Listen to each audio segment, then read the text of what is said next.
to grab on the train at the last second. The kids help him up and look around the train, discovering this is a hauler so it has no passengers except for the working crew. They don't notice a last man uniform behind a door. During the trip, Gus is amazed to see all the animals and Becky teaches him to play I Spy. When Gus checks his bag, he realizes his dog plush is missing. At that moment the door opens and the trio rushes to hide.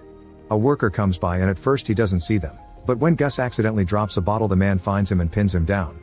Tommy attacks the man from behind and a fight ensues during which they almost push Becky off the train. After lots of punches, Tommy takes a better look and realizes the worker is his old friend Jimmy, so they laugh and hug.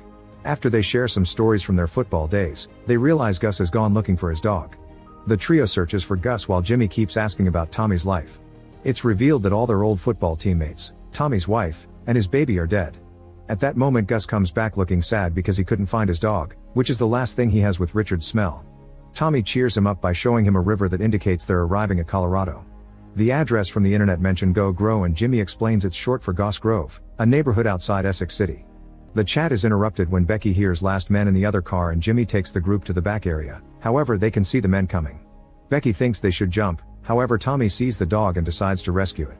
He puts on the uniform from the door and pretends to be a last man to pick up the dog.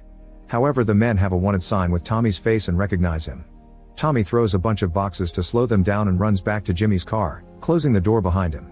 The last men soon start pounding on it, so Jimmy tells the trio to jump while he buys some time. After a final goodbye, Gus' group jumps off the train at the same time the last men burst in. Jimmy starts fighting them but he quickly gets overpowered and killed. At the zoo, Amy finds a bunch of ribbons at the fence and announces they must leave.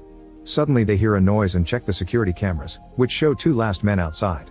They immediately pack up their things and Amy guides all the hybrids to escape through the sewers, but she stays behind in case the last men need to be distracted. A flashback